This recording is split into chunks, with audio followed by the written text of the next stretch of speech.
ഇന്ന് നമ്മളോടൊപ്പമുള്ളത് കൊച്ചി ആസ്റ്റർ മെഡ്സിറ്റി ഹോസ്പിറ്റലിലെ ഡോക്ടർ കാർത്തിക. നമസ്കാരം. നമ്മളിപ്പോൾ കേൾക്കുന്ന ഒന്നാണ് യുവാക്കൾക്കിടയിൽ, ആൺകുട്ടികളും പെൺകുട്ടികൾക്കിടയും അൺസേഫ് ആയിട്ടുള്ള സെക്സ് നടക്കുന്നു, അടുന്ന് കുട്ടികൾ പ്രഗ്നൻ്റ് ആകുന്നു. ഇതിൻ്റെ മേലിൽ കുറേയധികം ചർച്ചകളൊക്കെ ഉണ്ടാവുന്നുണ്ട്. അപ്പോൾ നമ്മൾ എപ്പോഴും പറയും നമ്മുടെ ഇപ്പോഴത്തെ ജനറേഷൻ ഭയങ്കര പ്രോഗ്രസീവാണ്, അവരവരുടെ ലൈഫിനെ നന്നായി എൻജോയ് ചെയ്യുന്ന കുട്ടികളാണ്, ഇത് വേണ്ടതാണ് എന്നൊക്കെയുള്ള കാര്യങ്ങൾ.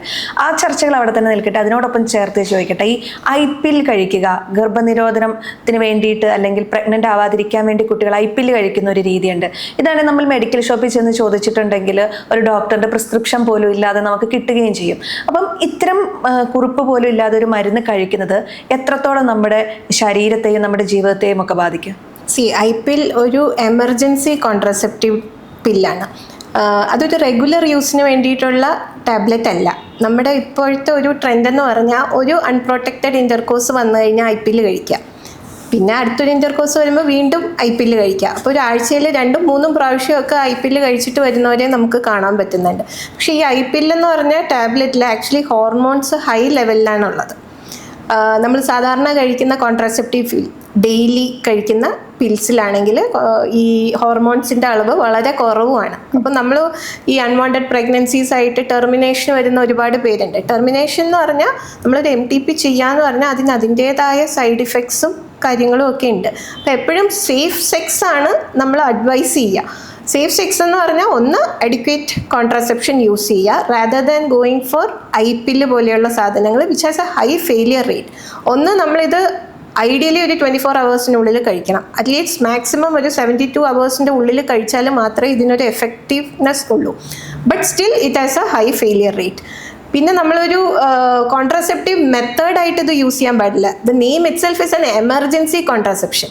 നമ്മൾ എപ്പോഴെങ്കിലും അത്യാവശ്യത്തിന് ഒരെണ്ണം കഴിക്കുക എന്നുള്ളതല്ലാണ്ട് ഇപ്പം നമ്മളൊരു പ്രൊട്ടക്റ്റഡ് കോണ്ടം ഉപയോഗിച്ച് ഇൻ്റർകോഴ്സ് ചെയ്യുന്നു, കോണ്ടം പൊട്ടിപ്പോകുന്നു അബദ്ധത്തിന്, okay, you can take an IPL. അല്ലാണ്ട് നമ്മൾ പ്രഗ്നൻസി അവോയ്ഡ് ചെയ്യാനായിട്ട് ഓരോ പ്രാവശ്യവും കഴിക്കുന്ന ഒരു ടാബ്ലറ്റ് അല്ല IPL എന്ന് പറയുന്നത്. ഇപ്പം നമ്മൾ കണ്ടുവരുന്ന ഒരു പ്രവണത അതാണ്, ഡോക്ടർ ഞാൻ IPL കഴിച്ചല്ലോ, പിന്നെയും എങ്ങനെ പ്രഗ്നൻസി ആയി, അല്ലെങ്കിൽ ഇറഗുലർ ബ്ലീഡിങ് ആയിട്ട് വരും.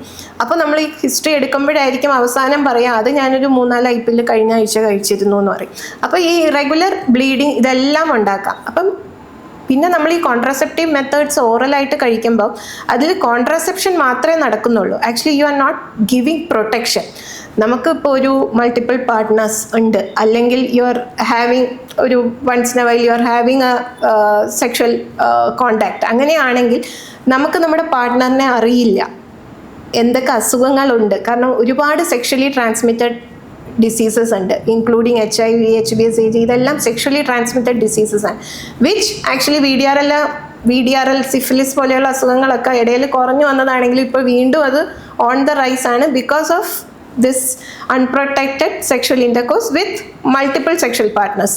അപ്പോൾ ഇങ്ങനെയുള്ളവരോട് നമ്മൾ എപ്പോഴും പറയുക ഹാവ് സേഫ് സെക്സ് എന്നാണ് പറയുക, where you use condoms which can give protection against sexually transmitted diseases. Plus കോൺട്രാസെപ്ഷനും അതിൽ നമ്മൾ മെയിനായിട്ട് നോക്കേണ്ടതാണ്. കാരണം MTPക്ക് പോകുന്നതിൻ്റെ സൈഡ് ഇഫക്ട്സിനേക്കാളും വളരെ നല്ലതാണ് you take A regular contraceptive. Regular contraceptive in the sense നമ്മളിപ്പോൾ കുട്ടികളോട് റെഗുലർ കോൺട്രാസെപ്റ്റീവ് പില്ല് കഴിക്കാൻ പറയും. 21 ദിവസം കഴിക്കുന്ന സ്ട്രിപ്പിൽ കിട്ടുന്ന പിൽസ് ഉണ്ട്. കഴിക്കാൻ പറയുമ്പോൾ എല്ലാവരും പറയുക അയ്യോ ഡെയിലി ഹോർമോൺസ് കഴിക്കും, അത് പറ്റില്ല. ഞങ്ങൾക്ക് ഇപ്പോൾ ആഴ്ചയിൽ 2-3 പ്രാവശ്യം ഹൈ കണ്ടൻറ്റ് ഹോർമോൺസ് ഉള്ള IPL കഴിക്കാൻ കുഴപ്പമില്ല. ബിക്കോസ് അവർ തോട്ട് ഇസ് ലൈക്ക് മറ്റേത് ഞാൻ 3 ടാബ്ലറ്റല്ലേ കഴിക്കുന്നുള്ളൂ, ഇത് ഞാൻ 21 ദിവസം ടാബ്ലറ്റ് കഴിക്കാം, that to every month I have to take. പക്ഷേ ഈ contraceptive if it is taken under medical guidance, actually this contraceptives have medical benefits also. നമ്മൾ കോണ്ടം യൂസ് ചെയ്യാൻ പറഞ്ഞാൽ ഇപ്പോൾ കോണ്ടം യൂസ് ചെയ്യാൻ താല്പര്യമില്ലാത്ത ആളുകളുണ്ട്. അപ്പം അവരൊക്കെ ചെയ്യാന്ന് പറഞ്ഞിട്ടുണ്ടെങ്കിൽ പെൺകുട്ടികൾ വേഗം IPL എടുക്കുക എന്ന് പറയുന്ന ഒരു കാര്യമാണ്. ഇത് ഇവരുടെ ഹോർമോൺസിനെ കാര്യമായി ബാധിക്കും. അതോടൊപ്പം തന്നെ ഒരു മാസത്തിൽ ഇപ്പോൾ 3-4 തവണ IPL എടുത്തു എന്ന് വിചാരിക്കുക, അത് നെക്സ്റ്റ് പീരീഡ്സിനെ അവരുടെ എങ്ങനെയാണ് ബാധിക്കുക? നമ്മൾ കോൺട്രാസെപ്റ്റീവ് പില്ല്, ഇപ്പം എമർജൻസി കോൺട്രാസെപ്റ്റീവ് പില്ല് എടുക്കുമ്പോൾ ഹൈ ഹോർമോൺസ് കഴിക്കുകയാണ്. ഹോർമോൺസ് ഡ്രോപ്പ് ചെയ്യുമ്പോൾ you will get irregular bleeding വരുന്നത് പ്രഗ്നൻസി പോകുന്നതിൻ്റെ ബ്ലീഡിങ് ആണോ അതോ നമ്മുടെ പീരീഡ് ഇറഗുലർ ആകുന്നതാണോ എന്നുള്ളത് നമുക്ക് പറയാൻ പറ്റില്ല. ചിലപ്പോൾ ഇതിനിടയിൽ പ്രഗ്നൻസി ആകുന്ന ആൾക്കാരും ഉണ്ട്. എലോങ് വിത്ത് IPL ബ്ലീഡിങ് വന്നിട്ടും പിന്നെ നോക്കുമ്പോഴത്തേക്ക് പ്രഗ്നൻസി കണ്ടിന്യൂ ചെയ്യുന്ന ആൾക്കാരുണ്ട്. സോ ഞാൻ പറഞ്ഞില്ലേ, ഹൈ ഫെയിലിയർ റേറ്റ് ആണ് നമുക്ക് ഈ ഐപില്ലിനുള്ളത്. അതുകൊണ്ടാണ് നമ്മളതൊരു കോൺട്രസെപ്റ്റീവ് മെത്തേഡായിട്ട് റെഗുലർ യൂസിന് ഒരിക്കലും അഡ്വൈസ് ചെയ്യാത്തത്. നേരത്തെ പറഞ്ഞതുപോലെ ഇപ്പോൾ ഒരു കോണ്ടം ബ്രേക്ക് ചെയ്യുന്ന ഒരു ആക്സിഡൻ്റൽ ഇവൻറ്റിൽ to prevent pregnancy you can take, but still നമുക്ക് പീരീഡ് വരാണ്ടിരിക്കുക അല്ലെങ്കിൽ ബ്ലീഡിങ്ങിൻ്റെ അളവ് കുറവാണെങ്കിൽ ഡെഫിനറ്റ്ലി നമ്മൾ പ്രഗ്നൻസി റൂൾ ഔട്ട് ചെയ്യണം. And all this hormones can definitely affect your നമ്മുടെ ബോഡിയിലുള്ള ഹോർമോൺസും ആയിട്ടാണല്ലോ ഇത് ആക്ട് ചെയ്യുന്നത്. അപ്പോൾ it can cause irregular bleeding, irregular spotting, cycles irregular ആകാനൊക്കെ സാധ്യതയുണ്ട്. അപ്പോൾ ഈ ഗുളികൾക്ക് പകരമായിട്ട് നമ്മുടെ ശരീരത്തെ ബാധിക്കാത്ത സേഫായിട്ട് എന്തൊക്കെ കാര്യങ്ങൾ നമുക്കുള്ള കോൺട്രസെപ്റ്റീവ് മെത്തേഡ്? ഒന്ന്, നമുക്ക് കഴിക്കാൻ പറ്റുന്ന ഓറൽ കോൺട്രസെപ്റ്റീവ് പിൽസ് ഉണ്ട്. പിന്നെ നമുക്ക് IUCD ഇൻട്രായൂട്രൈൻ ഡിവൈസസ് ഉണ്ട്. നമ്മൾ ഈ മെറീന, കോപ്പർ ടീ എന്നൊക്കെ പറയുന്നത് പോലെ യൂട്രസിൻ്റെ ഉള്ളിൽ വെക്കാൻ പറ്റുന്നത്. അല്ലെങ്കിൽ ചിലവർക്ക് യൂട്രസിൻ്റെ ഉള്ളിൽ ഇത് വെക്കാനും ബുദ്ധിമുട്ട്, പേടിയുള്ള കുട്ടികളുണ്ട്. അങ്ങനെയുള്ളവർക്ക് നമുക്ക് കയ്യിൽ ഇപ്പോൾ ഇംപ്ലനോൺ എന്നും പറഞ്ഞിട്ട് കോൺട്രസെപ്റ്റീവ് ഡിവൈസസ്, ജസ്റ്റ് OP പ്രൊസീജിയറാണ് വരിക. കയ്യിൽ ഒരു റോഡ് പോലെയാണ്, സ്കിന്നിൻ്റെ അടിയിലോട്ട് വെക്കുന്ന ഒരു പ്രൊസീജിയറാണ്. ഇതൊക്കെ നമുക്ക് കുറച്ചും കൂടി സേഫറായിട്ട് യൂസ് ചെയ്യാം. പ്ലസ് സൈഡ് ഇഫക്ട്സ് കുറവാണ്. അറ്റ് ദ സെയിം ടൈം നമുക്ക് ഫെയിലിയർ റേറ്റ്സും വളരെ കുറവാണ്. പക്ഷേ ഇതെല്ലാം യൂസ് ചെയ്യുകയാണെങ്കിലും to protect against sexually transmitted diseases you should always use a barrier contraceptive like a condom. ഇപ്പം ഈ പുരുഷന്മാർ ഇതിനകത്തൊക്കെ എന്തൊക്കെ മുൻകരുതലുകളാണ് സ്വീകരിക്കുന്നത്? ഇപ്പം കോപ്പർ ടീ ഇടുക എന്ന് പറയുന്ന പെൺകുട്ടികൾ ചെയ്യുന്നതാണല്ലോ. അപ്പം ആൺകുട്ടികൾക്ക് എന്തൊക്കെ കാര്യങ്ങൾ അതിനകത്ത് ചെയ്യാൻ പറ്റുക? കൂടുതലും പെൺകുട്ടികളാണല്ലോ ഇതിനകത്ത് ഒരു പെയിൻ എടുക്കുക അല്ലെങ്കിൽ കുറച്ചും കൂടെ സേഫ് ആവാനുള്ള കാര്യങ്ങൾ ചെയ്യുന്നത്. അൺഫോർച്ചുനേറ്റ്ലി ആണുങ്ങളെ സംബന്ധിച്ച് വലിയ മെത്തേഡ്സ് ഒന്നും അവൈലബിൾ അല്ല. കോണ്ടം ആണ് ഏറ്റവും യൂസ്ഫുൾ ആയിട്ടും വളരെ എളുപ്പത്തിൽ നമുക്ക് ഉപയോഗിക്കാൻ പറ്റുന്നത്. പിന്നെ ഉള്ളത് പെർമനന്റ് സ്റ്റെറിലൈസേഷൻ മെത്തേഡ്സ് ഒക്കെയാണ്. ടാബ്ലറ്റ് ഒന്നുമില്ല യൂഷ്വലി ഇല്ല. ഈ ഇപ്പം IPL കഴിച്ചിട്ട് പ്രഗ്നന്റ് ആവുന്നവരുണ്ട്. അപ്പം ആ കുഞ്ഞിന് എന്തെങ്കിലും എന്താ പറയുക, അവയവങ്ങൾ വളരാതിരിക്കുക, വളർച്ചക്കുറവ്, അല്ലെങ്കിൽ ഇപ്പം വേറെ എന്തെങ്കിലും തരത്തിലുള്ള മാനസിക വൈകല്യങ്ങളൊക്കെ ഉണ്ടാവാനുള്ള ഒരു സാധ്യതയുണ്ടോ? പ്രഗ്നൻസി കണ്ടിന്യൂ ചെയ്യാൻ ഉദ്ദേശിക്കുന്ന ആൾക്കാരാണെങ്കിൽ നമ്മൾ സ്കാൻ വഴി നോക്കി മാത്രമേ നമുക്കത് കണ്ടുപിടിക്കാൻ പറ്റുള്ളൂ. ഇനി ഇതിൽ എന്തെങ്കിലും അബ്നോർമാലിറ്റീസ് വരുമോ എന്ന് ചോദിക്കുകയാണെങ്കിൽ അങ്ങനെ കൺജനൈറ്റൽ അനോമലീസ് നമ്മൾ സാധാരണ കാണാറില്ല. പക്ഷേ പ്ലാസെൻ്റൽ ഡിഫക്ട്സ്, ഇപ്പം കുട്ടിക്ക് വളർച്ചക്കുറവ് അല്ലെങ്കിൽ അമ്മയ്ക്ക് BP-യുടെ അസുഖം വരിക, അത് ഈ പ്ലാസെൻറ്റേഷൻ എഫക്റ്റ് ചെയ്യുന്നത് കൊണ്ടാണ് കുട്ടിയുടെ മറുപിള്ള പിടിക്കുന്നതിലുള്ള എഫക്ഷൻ വരുന്നത്. അങ്ങനത്തെ ബുദ്ധിമുട്ടല്ലാണ്ട് സാധാരണ ഈ അനോമലീസ് അങ്ങനെയൊന്നും നമ്മൾ ഈ ഹോർമോൺസ് കഴിച്ചിട്ട് വരുന്ന പ്രഗ്നൻസിയിൽ സാധാരണ കാണാറില്ല. എന്താണ് മാമിന് യൂത്തിനോട് പറയാനുള്ളത്? ഇപ്പോൾ കുറേയധികം ആളുകൾ ഇത്തരം അൺസേഫായിട്ട് കുറേയധികം കാര്യങ്ങൾ ചെയ്യുന്നു. അത് അവരുടെ പ്ലഷറിൻ്റെ ഭാഗമാണ്. നമ്മുടെ ഒരു വലിയൊരു കൾച്ചറൽ ഷിഫ്റ്റ് ഇപ്പോൾ ഉണ്ടാവുന്നൊരു സമയമാണ്. ഡേറ്റിങ്ങും മറ്റു കാര്യങ്ങളൊക്കെ ഉണ്ടാവുന്നുണ്ട് നമുക്ക് ചുറ്റും. അപ്പോൾ ഇതൊരിക്കലും നോ പറയാൻ പറ്റില്ല. പിന്നെ നമ്മൾക്ക് എന്താണ് ചെയ്യാൻ പറ്റുക? എങ്ങനെയാണ് നമ്മൾ യൂത്തിനെ ബോധവൽക്കരിക്കുക?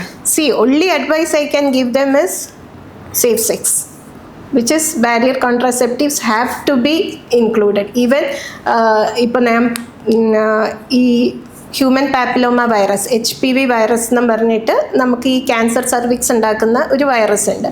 അതിന് അഗെയിൻസ്റ്റ് ആണ് ഇപ്പം നമ്മൾ വാക്സിനേഷൻ ഇതൊക്കെ പറയുന്നത്. ഇപ്പം കേൾക്കുകയാണെങ്കിൽ 9 to 15 ഇയേഴ്സിലെ എല്ലാ പെൺകുട്ടികൾക്കും ആൺകുട്ടികൾക്കും നമ്മൾ HPV വാക്സിൻ എടുക്കണം, CA സർവിക്സിനെതിരെ പ്രൊട്ടക്ഷൻ ആണെന്ന് പറയും. അപ്പോൾ എല്ലാവരും വിചാരിക്കുന്നത് പെൺകുട്ടികൾക്ക് മാത്രമല്ലേ സർവിക്സിലുള്ള ക്യാൻസർ വരുള്ളൂ, എന്തിനാണ് ആൺകുട്ടികൾ എടുക്കുന്നത് എന്നുള്ളതാണ്.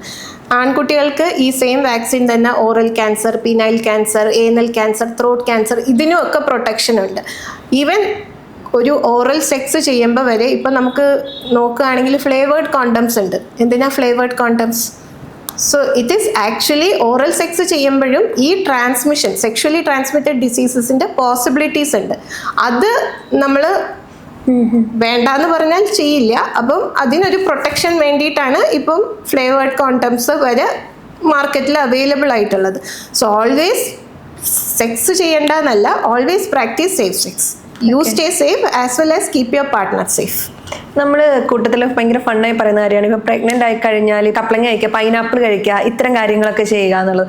ഇത് ശരിക്കും ഒരു പ്രഗ്നൻസിനെ പ്രിവെൻറ്റ് ചെയ്യാൻ സഹായിക്കുന്ന ഫ്രൂട്ട്സുകളാണോ? അങ്ങനെയായിരുന്നെങ്കിൽ ലോകത്ത് പ്രഗ്നൻസികളെ ഉണ്ടാവില്ലായിരുന്നു. പച്ച പപ്പായയിൽ അബോർട്ടിഫിഷ്യൻ്റ് ഉണ്ടെന്നാണ് പറയുന്നത്. പക്ഷെ നമ്മളിപ്പം പൈനാപ്പിൾ കഴിച്ചത് കൊണ്ട് അബോഷൻ ആയിക്കൊള്ളണം എന്നില്ല. ഈവൻ നമ്മൾ ചിലപ്പോൾ അബോഷന് പില്ല് കൊടുത്താൽ വരെ ചിലപ്പോൾ ചില പ്രഗ്നൻസീസ് പോവാറില്ല, which will end up in DNC and all that thing. അപ്പോൾ നമ്മളൊരു പപ്പായ കഴിച്ചിട്ട് തുമ്മിയാ പോകുന്ന ഗർഭമാണെങ്കിൽ അത്ര എളുപ്പം അല്ല ആക്ച്വലി പറയുന്നത് പോലെ. ബട്ട് പണ്ട് മുതലേ പറയുന്ന കുറച്ച് രീതികളാണ്. But I wouldn't suggest it as A effective method of preventing pregnancy. Thank you doctor, ഇത്രയും സമയം നമ്മളോടൊപ്പം ചെലവഴിച്ചതിന്. ഓക്കെ.